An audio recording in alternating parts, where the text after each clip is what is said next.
You're listening to Extra Takes.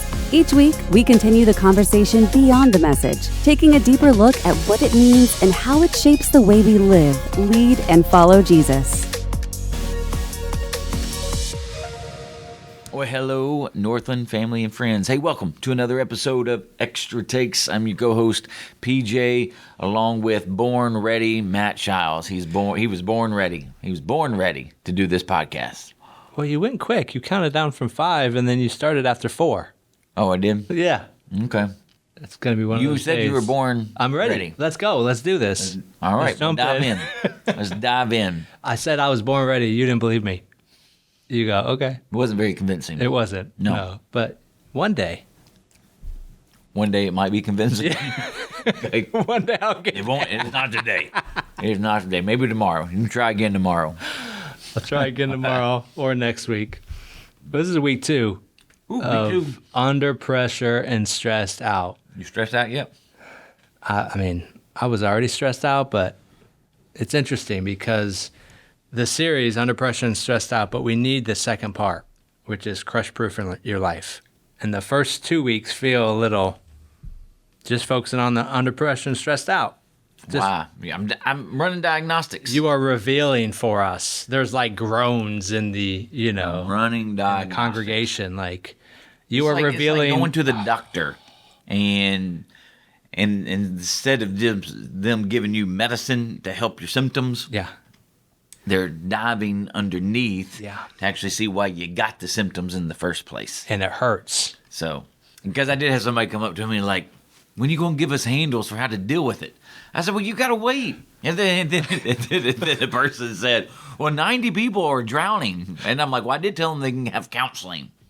That is part of it. It's like, let's get to it. Like Yeah. we're drowning. Hang on. I bet, like, just be patient. I know. I mean, because I'm running the next 2 weeks, they're, diagnostic again. Yeah. But they're really good diagnostics, I think. I think so too. And where you took us at the end, the practical application, I feel like started to give us some handles. You gave us those questions to start working through. So, there's... Well, because I'm going to refer back to at least the first 2 Yeah. this coming week. Yeah. Because you need to know that. Yes. So this is Crush Proofing Your Life Week 2. That's the creators of pressure. So we dug into, the chief priests, teachers of the law, Pilate, Caesar. Like, you went through that passage and there was more and more and more. It just kept on finding more creators of pressure. Gosh, fascinating. Caesar, Herod, the whole crowd. So this is August 22nd, 23rd, and 24th, and we were in Luke 22 and 23. So you started out by giving us and reminding us of these working definitions of pressure and stress. I'll remind these for us. Pressure, you said, is the demand to perform. That's the key word, perform, when something you care about is at stake, or when something expected of you is at stake, and that's all areas of life, right? And then stress is the emotional, mental, physical strain, keyword strain, of dealing with situations, circumstances, and environments, and I think beyond your control. That really helps me understand how to delineate pressure and stress, this beyond your control. And the main thesis of the whole series, pressure and stress can crush you and lead to chaos, or, and that's a big or pressure and stress can be used to conform you for God's mission. That's what we're waiting for, the or. We're like, give us better handles, because clearly, 75% of us are in those 3, 4, and 5 categories. So we're not feeling like at this time we're thriving. So we're like, help us. We need Jesus. Yeah, you'll get the help. You'll get not the help, but you'll get some help this next week. Even though it will be more diagnostic, you'll go, okay, all right. And then you'll still want the handles, but Yeah. I'll hint to at least some handles. Yeah. Okay. I'll hint. That's the key word, hint, to it. But I actually going to unpack now. You're- The faith framework will be making an appearance. Ooh, I love it. I love that faith framework. Faith framework will be making an appearance. Maybe my favorite framework you do. So I think about that often. Yeah. All right, so you talked us, man, you went all the way back to the garden. Good night. You had to give a disclaimer. I enjoyed that disclaimer. You're like, sorry for so many of you. I'm if going you back see to it- Genesis 1 and 2. but if you see it, you can anchor Yeah. a lot of things, almost Well, everything. I think I got a lot of hope from that piece because you see, we talked about the demand to perform, but the demand to perform did not have to equal stress. And then we see the systems and structures and the way that they were meant to be created. And that just gives, I mean, for me, that gave hope. This idea of abundance, not scarcity, freedom, not constraint, accountability, not autonomy, and so on. So it was. And that list wasn't even that list wasn't even exhaustive. I just wanted you to No. see that when God creates this system, the structure, Yeah. Eden, and He puts Adam and Eve there. Sure, there's a list of things that they have to do. Yeah. But it's within this system though that they have to do it. Yeah, and that's what I mean. I think the way you created that and drew us back was so important because this is all about the creators of those systems. So the main point this week is much, not all, of the crushing and chaotic pressure and stress people experience comes from the authorities within culture. And then that's where you go on to explain it. So I want us to dive in because you created for us this pressure ecosystem and explained why this was, man, such a pressure cooker of a situation and just ripe for it to just explode. But then you took it to our own lives and you took us through what the 7 pillars of society, and you got maybe even halfway through, and you had to check on us because you were like, "Y'all all right?" It's a lot. You could feel it. Like we're like, "Yeah, we're good. Like that's enough," and you're like, "I'm halfway through. Keep going." So yeah, it helped to explain the why. Why are we from the survey? Why are we in the situation we're in? And that was just those 7 pillars, and then you add social media on top of it. It just creates this fascinating, oppressive system. Yeah. So, first of all, you gave credit where credit's due with Joni. You showed that you can be beat, and Joni got a lot of claps. Yeah. Did she get a lot of claps at the 11? I know at the 9 you were like, Well, she hooted. "Oh, she did?" Yeah. I had to talk to her about that when I got home. A little out of line.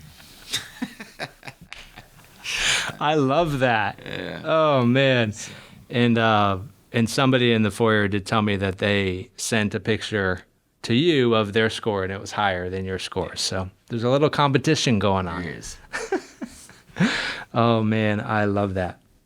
So let's start with working through this this pressure ecosystem. First of all, just talk about the creation of this ecosystem and how this came about with this this triangle and you developing Rome and Caesar, Pilate, Herod, and then the chief priests, teachers of the law, elders, and how all of those really they all had their own unique interconnected systems and structures. Was this something new that you developed? Had you ever created something like this or looked at it this way? No. This is where when I develop a series, I'm reading way in advance, things, resources, listening to things. I came across a Tim Keller message where he quoted a person, Ernest Becker, who was kind of a sociologist, and I think he's passed away, but he was secular, and one of the things that he did is that he talked about how the Enlightenment era, so that is the period end of 1600s, 1700s to kind of modern times, the kind of 20th century. The Enlightenment promised that if humanity threw off religion, tradition, divine authority, and then let kind of reason and science and freedom progress, and it would actually liberate society and we would create a utopia.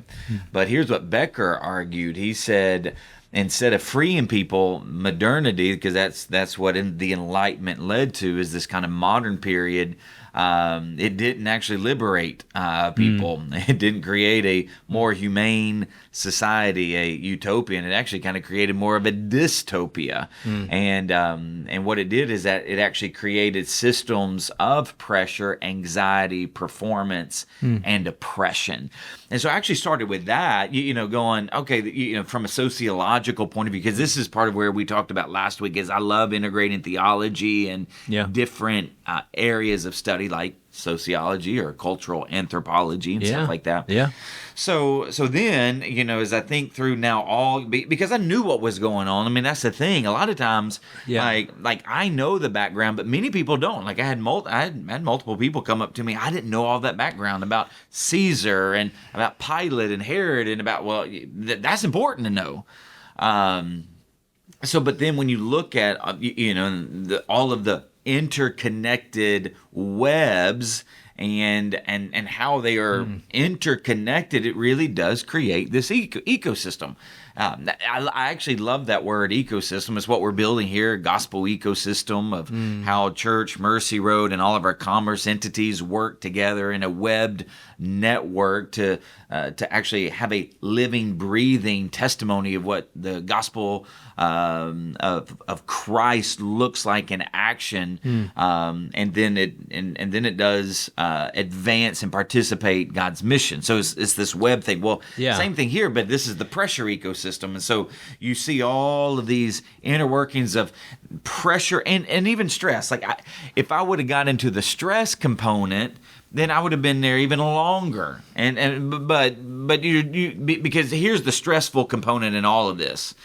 Is in some sense Caesar doesn't always know how Pilate and Herod are going to act. Like that's why he had to write Pilate up a couple of times. Right.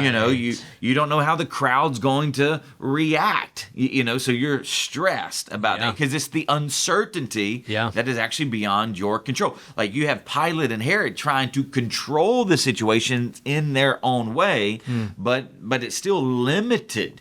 They can't control this entire crowd. And then I'm sure that the chief priests, teachers of the law, because they know, remember, they're afraid of the crowd early on when they're trying to get rid of Jesus, but they were afraid of the people. Yeah. Well, so how's the people going to react? And that's why when Judas came to them, we'll look at this next week, when Judas came to them secretly, Judas is going to look for an opportune time to betray Jesus when there's no crowd around. Interesting. So you do have, and that's where like the pressure ecosystem involves the stress, which again, if you go back to the previous week, you see how pressure creates stress, and actually stress create pressure.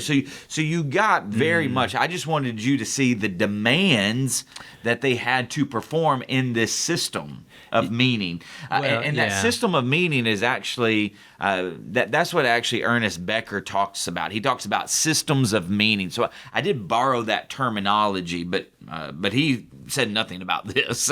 So I borrowed that terminology because I thought that was a really good term of going. You're building this, So when God built the garden. When he planted the garden, he really did build a system of meaning. And here's the system of meaning in that garden. I'm in charge, but regardless that I'm in charge, I am an abundant God, not a scarce God. I'm a freeing God, not an enslaving God, a restrictive God. I am a God of accountability. Let us, and then yes, you can't act any way you want, as opposed to autonomy. So this is the system of meaning he's creating: his beliefs, his values, and expected behavioral, expected behavioral outputs. Yeah. Well, and you talk about some of the background. There's a richness in understanding the background when you see it all together. In terms of, we may understand some of the pressure that Pilate was under, but when we see it within that ecosystem, and we see that the pressure he is receiving and then he is giving out, and the other parties are receiving and giving out, you just see this big old dysfunctional web of chaos. And that's exactly what it was, which is why I gave that image to try to show the chaos, but the cross in the middle. Where it was kind of all white and just, it looked like paint splattered, but then you had the cross. Well, there were 3 fists. Is how. Oh, is that what it was? Actually, 3 fists that are crushing. Oh, you know what? I missed those fists. Yeah. All right. Nice. Yeah. So it's interesting. We talk about God's sovereignty work through all of that. Mm-hmm. And I sometimes just think about the interesting timing of, when Jesus came to time and space, and, how might it have looked if it was at a different, age and stage, especially with technology and all that. But this pressure ecosystem really has helped me understand and explains this complexity of everything that was going on at the time, and how high the stakes are, and just how great those implications were for each party. And it is it's just fascinating to begin to contemplate the mystery of God's sovereignty in the pressure ecosystem that you laid out, and just how complex it is. And then for me, it also reminded me and gave me a deeper appreciation of Jesus's servanthood and humility, because he allowed himself to be crushed within that system, right? He submitted to the powers that be when he is the creator of all things and all people. So is it really interesting to see Jesus in the middle of that, right? Jesus, the God man, but the man, the depiction with the beard, right, in the middle of all of the pressure. Mm-hmm. But then just obviously the cross. And so yeah, I think that diagram did a lot to really resonate with, like you said, this is a story we know. Mm-hmm. And many of us know some of the underlying pressures, but when you put them all together, and there's a lot to be gleaned. Yeah. So here's another example, and I didn't use it in the message, but another place that you see this from another ruler is actually in Exodus chapter 7. So God's going to send Moses, the rescuer and deliverer, to Egypt to tell Pharaoh, "Let my people go." So we read in chapter 7, verse 13, Pharaoh's heart became hard, and he would not listen to Aaron and Moses, just as the Lord had said.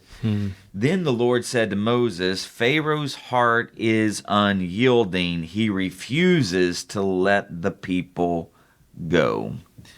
Now, the idea here, now there's so much pressure and stress on Pharaoh. Now, why would there be so much pressure and stress on Pharaoh? Well, if he lets 1 million to 2 million people, so scholars, there's this disagreement on how many Israel numbered at that point. Was it 1 million? Yeah. Was it 2 million? So that's why I say somewhere between 1 million and 2 million. It was still a lot. And they were slaves in Egypt. So that was a bulk of the economy of Egypt was that they used the Hebrews as slaves to build their economy, their agriculture, buildings, etc. Okay, so now you have this man coming saying that there's this God out there that has sent me to tell you need to let 1 to 2 million people go, and all Pharaoh can see is money signs. He doesn't know this guy because he's even saying, I don't know who you're talking about. I don't know this God. Right. And you have to understand that Pharaoh saw himself, and all of the Egyptians believed that he was an incarnation of Amun-Ra, the sun god. Well, so same thing's going on with Rome and Caesar. Caesar thought he was an incarnation too of God. Well, so when you have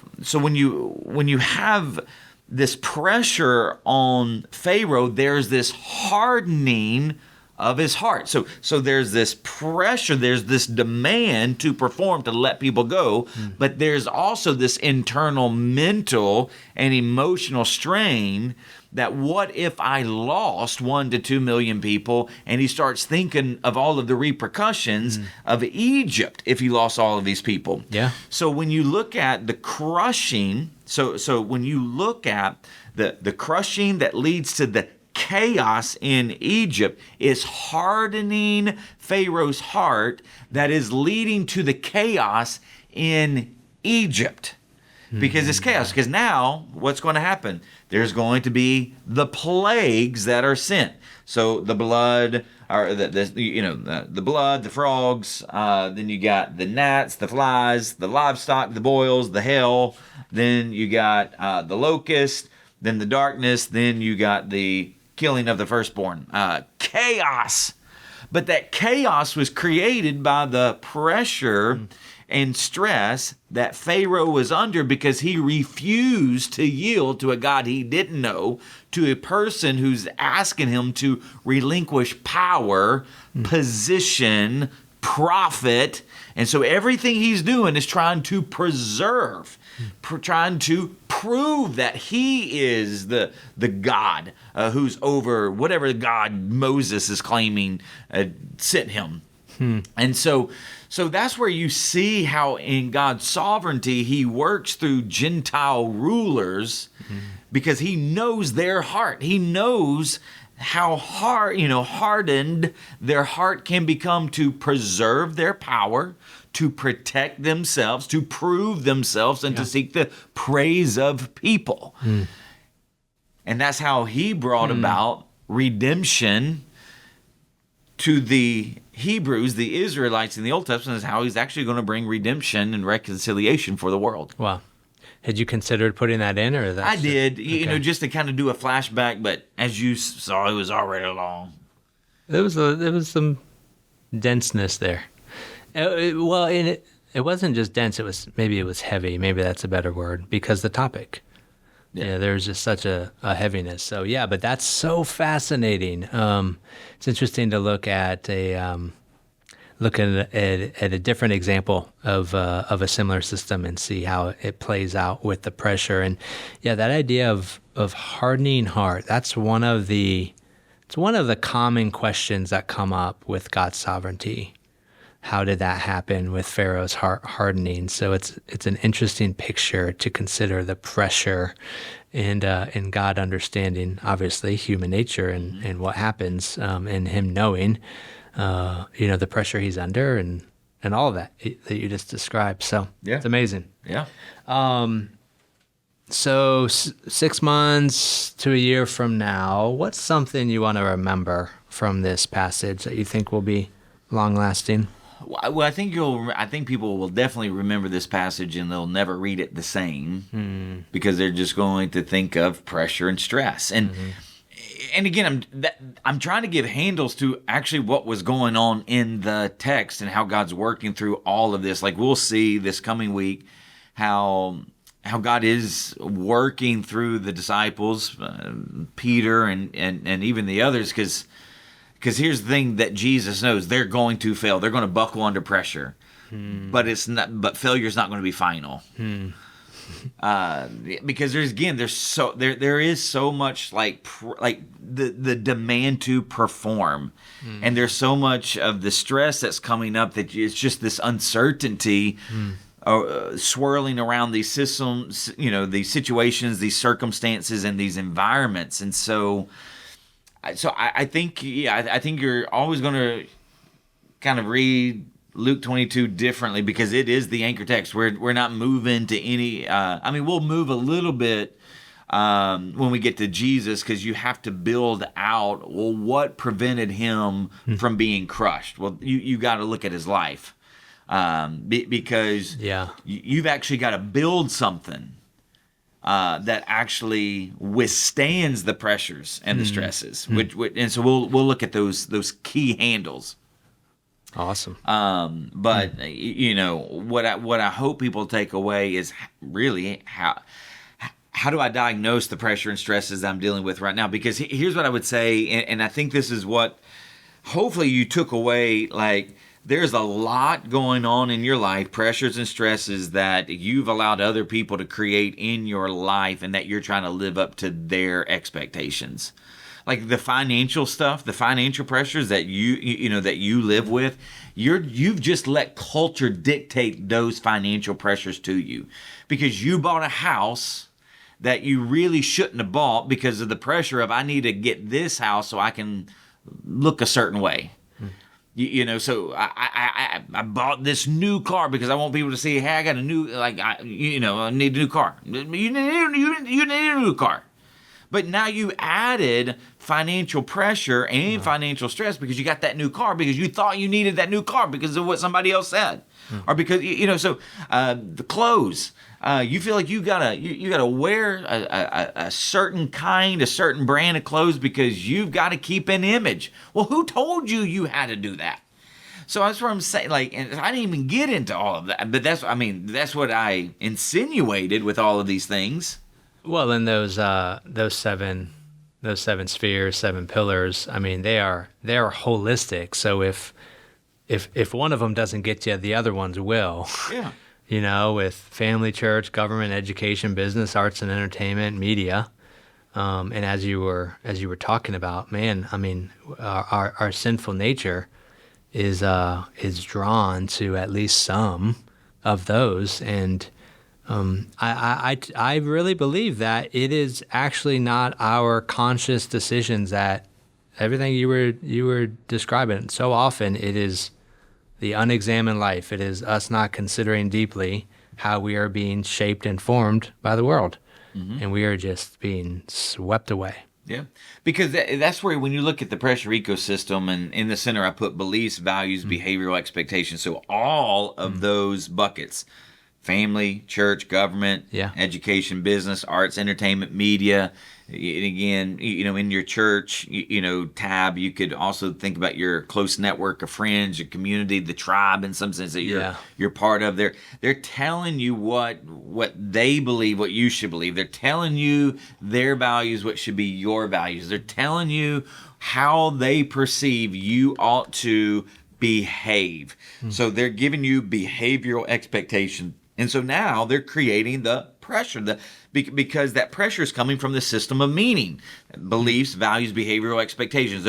Those consist of the system of meaning. So they're putting that demand on you. And then if you don't live up to it, now there's this stress. Well, what are they going to do? How are they going to treat me if I don't do this? Mm-hmm. That's the pressure ecosystem that crushes and leads to chaos. That's why, again, it's not just America. This is in any nation, any system. There's this ecosystem that is leading to crushing and chaos.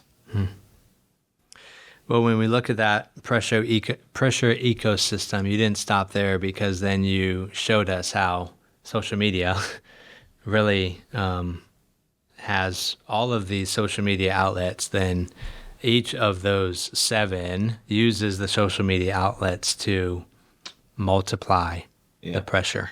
Well, I mean, so I'll use an example just in my own life. Like, if I'm not careful, because of social media, take the church world, and in some sense take the kind of, in some sense, the business world, because while the church, in essence, is the people of God, you also have the church as an organization that that is consisted of bodies and buildings and budgets and all of that stuff. Okay, so So when I get on social media and I see pastors who other people celebrate, applaud because of their platform, the size of their congregation, the size of their social media platform, their books and all of that, like I'm tempted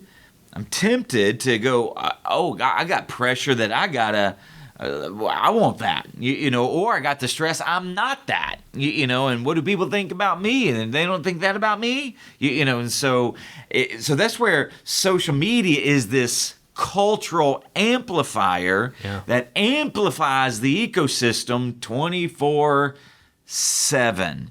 And that's why I'm very limited on social media, and there's a part of me, and I still have not. I have not. I'm still wrestling with it because I have not truly come to a peace about getting on social media more and doing stuff on social media, because I don't know, and this is me. I'm not going to say anybody else. I'm not saying that social media cannot be used for good. I believe that it can. I do believe that there is more harm than good that does come out of social media in a fallen world, because even if you use social media to in some sense advance the gospel, there's still an element of, there's, and this is part of the deep sea, because I know I could put stuff on social media that people in some sense would like and agree and share, but I have a problem because am I putting it on there so that the platform grows, or am I really putting it on there so that Jesus is magnified? For me, as I wrestle with that, because I know how social media is and what we celebrate, because we celebrate the people that have 100, 200, 300,000 plus followers, I would be tempted. And that's kind of where, that's not what, so I'm not saying I would ever change. I'm not saying that anybody out there, that's one of the reasons why I have a hard time, and because I don't want to live under that pressure and that stress that it could create if I really started to engage social media more.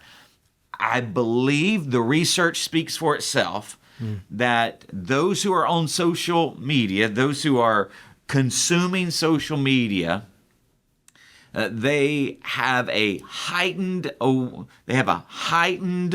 awareness of anxiety, depression in their life, so some form of mental illness. And so that the verdict is still out. We have not had a full-on out generation that has lived through social media, but we have had now since almost just a little over 10 years of social media. Well, when I say 10 full years of saturation, because you had Facebook, but then when you added Twitter, now X, and then Instagram, then Snapchat, then now people are on YouTube and they're watching YouTube shorts, and when you look at all of this now, it's kind of been around for 10 solid years, and it's not a pretty picture. Well, and that gets us all the way to one of the questions that you asked at the end. But it was to us individually. But what I would ask is what is that producing, right? And what is that producing in you, and through you? And I appreciate you wrestling with that. And the word I wrote down as you were talking about that was peace, right? What you communicated was you don't have the peace that this is that you are able to fully engage in a way that would not potentially lead to further chaos, right? And further temptation and struggles and all of those things. And this goes back to that that second question, where do you find the most weight? What area, let's go there. Prescribes the most weight? Because, and here's the thing about, again, going back to social media, let's just, again, take the church there. Obviously, a lot of pastors, preachers, kind of social media, Christian influencers, and just like churches, they're not all created equal. And they may say things that you like to hear, but does that mean that you need to hear that? And then if you start following more of them than you start following your own local church pastor, then there is a disconnect there. So there's so many voices competing in the social media space, and that's kind of the barrage that is happening, that we're being pelted with. And who do we believe? Who do we trust? Well, this person has 2 million followers, and now we ought to trust them. Yeah, because here's what I would say is, anybody can get a microphone, and anybody today can have a microphone, have a phone, and they can start opining whatever they want, and they may say some good things. Like, here's what we used to say in the Southern culture: a blind squirrel finds a nut every now and then. Okay, so you can say some really cool things, but this is where I'm going. What are your credentials to even speak to that? What really are your credentials to speak to that? And then when I look at even Christian music, I think I might do a series around A&E, around Christian music that appears really good, but they say some things that are actually not theologically accurate, and they might have a catchy tune, but just because they're a catchy tune doesn't mean that they're feeding you accurate biblical theology.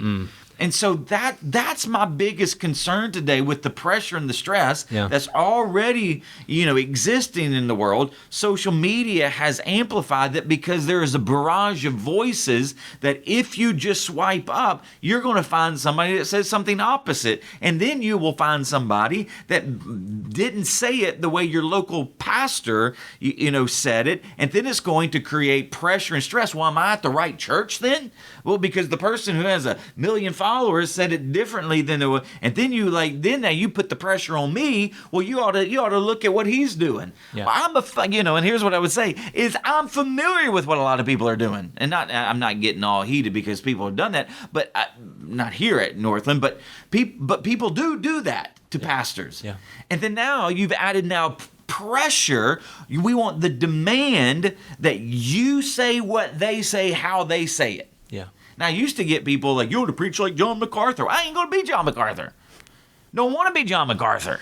Then I've had people, you ought to preach like Andy Stanley, just 35 minutes. I ain't Andy Stanley. Don't want to be Andy Stanley. Not that I have any problem with MacArthur or Andy Stanley, but here's the thing. There's the people that so it's where, so you've amplified the pressure because of the amount of content and the accessibility of content out there.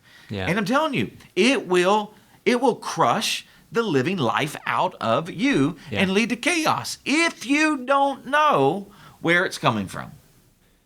If someone is dealing with anxiety, crushing anxiety in their life, in this day and age, I think one of the best, most helpful questions to start is, what are you consuming? Right?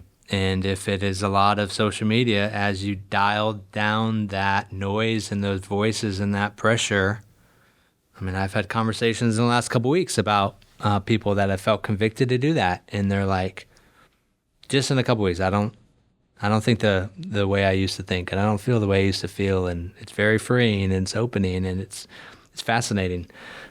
So let's look at these questions that you laid out for us, and you mentioned one of them, but I want to look at the first two together. You talked about, where are you feeling the most pressure?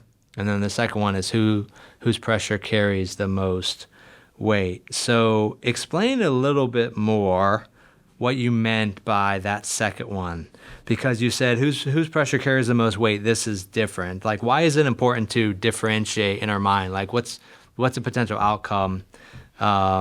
Well, so for us. I won't get too far, but I will say this on question 2. Okay. It's set up week 3. Oh, is that why? Okay. Because when I say whose pressure carries the most weight, it's actually going to show you who you're going to listen to the most. And then whoever you listen to the most is actually feeding what you really want to believe. Yeah, Does that make sense? so not all consumption is created equal. Right. Like so that's for instance, arts and entertainment. That does not carry a lot of weight in my life. But I like watching it because it does carry a lot of weight in other people's lives because I want to see what they're pushing. Like, I mean, I know this in arts and entertainment. You know, Hollywood, you know, you don't even know where movies come from. And you used to say Hollywood, but now Atlanta is a big movie maker area. Like, so anyways, but you got Hollywood that's pushing what they want you to believe. What they want you to believe, you know, sociologically, what they want you to believe in some sense theologically. Yeah. What they want, like, they're pushing it. They're pushing what they want you to believe is normal. You know, so and it's right and it's true. Yeah. So that doesn't carry a lot of weight in my life because I actually know who they are. You know, so it's not carrying a lot of weight in my life. I like it. It's entertaining. I like creativity. You know, I like story arcs. You know, so you know, government. You know, they don't carry a lot of weight in my life. Listen, like at the end of the day, I want to be a good citizen. I want to partner with the government, but. I mean, we have a pattern of politicians. And I'm not saying all politicians are the same. I'm not saying that. But there is a pattern of politicians and how, like, listen, they're there to preserve themselves for the most part, okay? For the most part. Like, I can promise you, I mean, just using, you know, people in our backyard. You're 40 minutes in. Go for it. Yeah. Well, so... So you take Corey Mills and then Ryan Elijah. You don't think Corey Mills wanted to stay in that place? You know, you don't think he wanted to keep his seat? He wanted to. He lost it.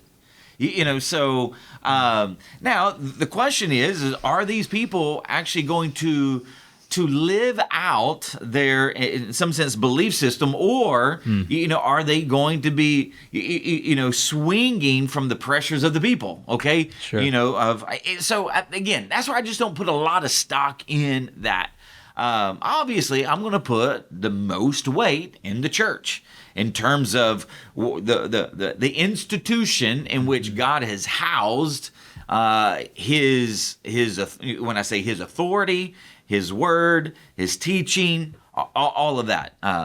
You know, so that's where I want to put the most weight in terms of who do I listen to. Okay.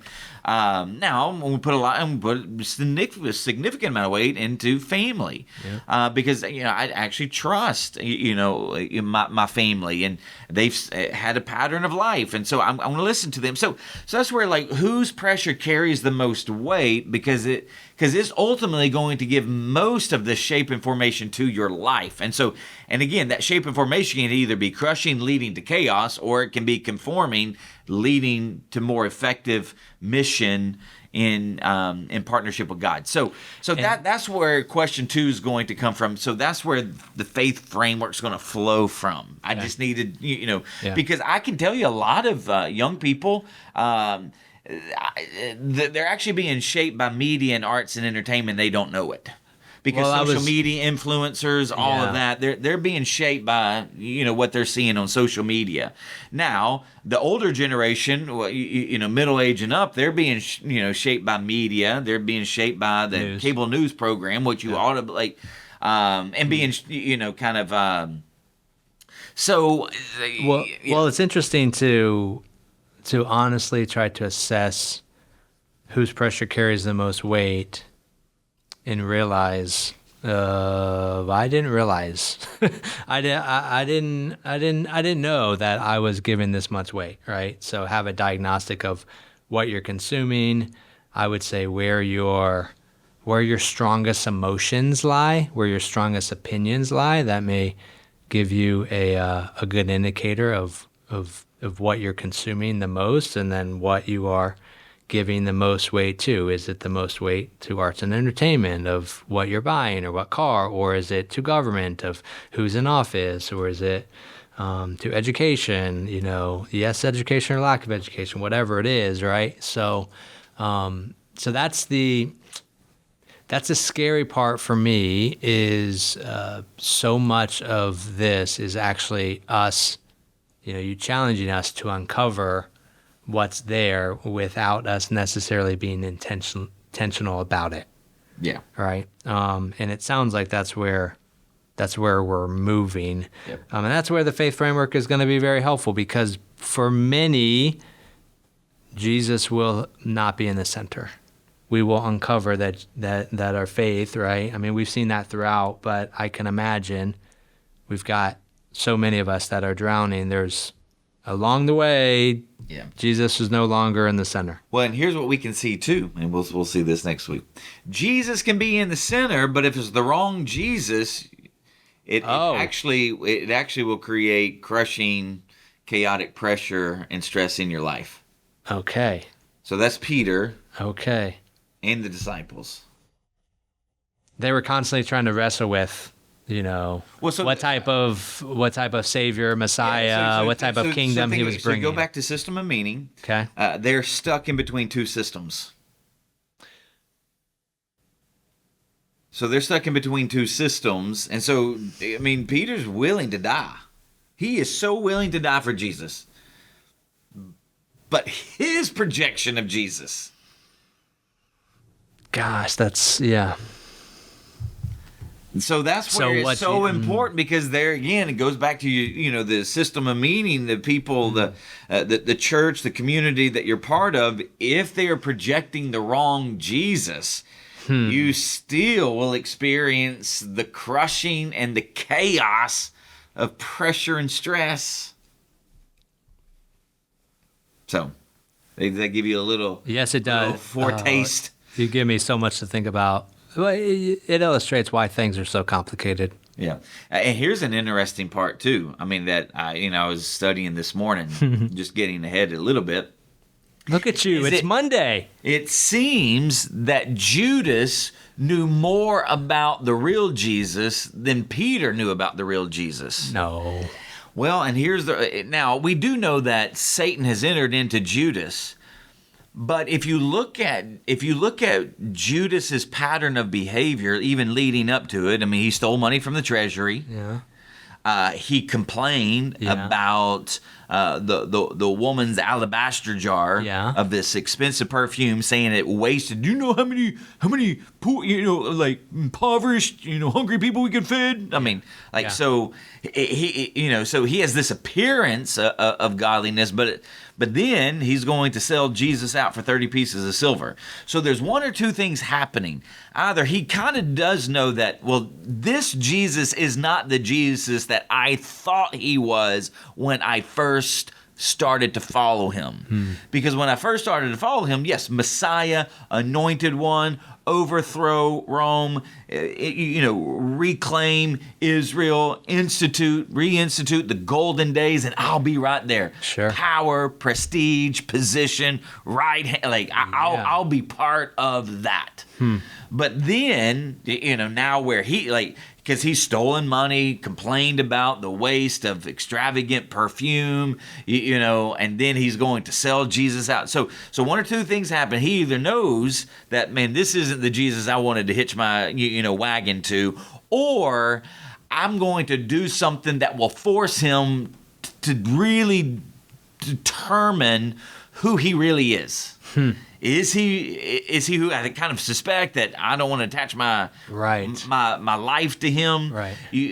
Or will he kind of surprise me, right? And he's going to wipe everybody off the face of the map and then bring about his kingdom. Right. So that's where I'm like, it does seem that Judas, from all of his behavior, is pointing to this direction where Peter, he still thinks that because he's he's the one grabbing the sword. He was one of the two that had the swords, and he's swinging it. Now, why would he swing that sword? Because he thinks Jesus is come to bear the sword. And then, when Jesus doesn't bear the sword, that's when the denial happens. It crushes them. Yeah. So, yeah. So we, Interesting. yeah. All right. Okay. We're going to have more to talk about next week. So, but here's the way that we can end this week. Because, I mean, ultimately, it obviously didn't start out to be a message on leadership, but when you see it built out, it actually is a message on leadership. And you gave basically a broad definition of leadership. I did. You did. You were like, basically, you're all leaders in here. I mean, you don't think you're a leader? Who's a parent out there? Raise your hand. Oh, there you go. Yeah. Right? Yeah. And just reckon it. Are you leading somebody in some sort of way? Yeah. And it was a way for us to not just say, oh, this is a leadership talk now. Oh, this is for the bosses out there. I'm going to turn my focus, right? I can turn off. I can zone out. No. This is for you. Yeah. Right? This is for you parents out there. So anybody who has influence, they're a leader. And that's where you have to ask yourself those questions. Why are you building your system of meaning? Yeah. What kind of system of meaning are you creating? This is where, how are you building it? So this is why, then how? Yeah. And then, who are you producing? I do think there are a lot of families, and you don't intentionally do this. I know this. No. You don't intentionally do this. But because you haven't thought deeply and intentionally about it, you've actually created a system of meaning that is actually crushing your kids. They're actually crushing.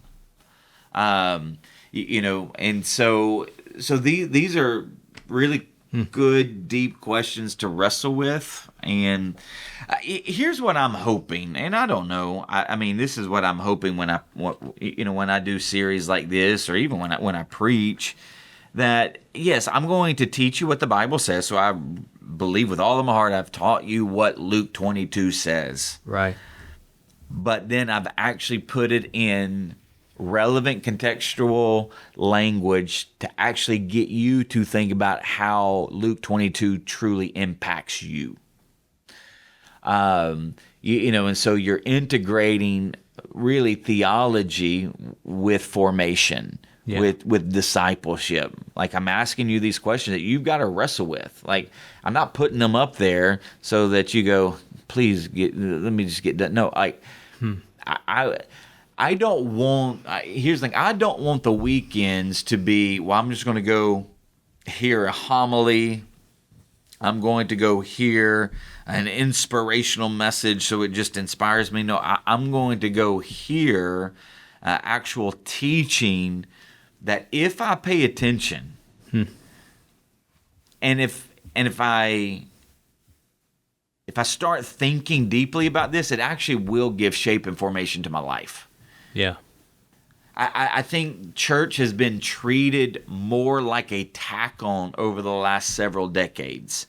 That, hey, yeah, I'm going to go here and it's a good communicator. And I hope here's the thing, I hope I'm a decent communicator. But more than anything, I want the preaching of the word through these kinds of series that I do truly to form disciples more into the image of Jesus, where you start seeing how the gospel is supposed to give transformation to your life in all areas. And that's the kind of preaching that I actually don't think there's a lot of. One of the things that I think there's people out there. I mean, I think Tim Keller was, and that's why I hated that we lost him. I think he's one. There's several others, but I think preaching that helps you understand what that passage is saying and the background of that passage and what it meant, and then to be able to make 21st century application from, in some sense, social sciences, arts and entertainment, anthropology, all of that to show how now what's in the Bible is absolutely completely relevant to our lives today. That's just not being done widely. And that's where I'm hoping that series like this, people begin to see that there is a different aim and a different kind of, method and style to what we're really trying to do here. Yeah. So it's like kind of going to, I don't even want to say seminary, but it's kind of like going to college and seminary, but it's like going to a conference on pressure and stress and seeing what the Bible says about that. Well, there's a different posture when you're coming to learn, like at a conference, than you're coming to be entertained. Yeah. So that's what I'm hoping. Okay. Well, so Northland family and friends, hey, thank you so much for tuning in to another episode of Extra Takes. Until next time, blessings.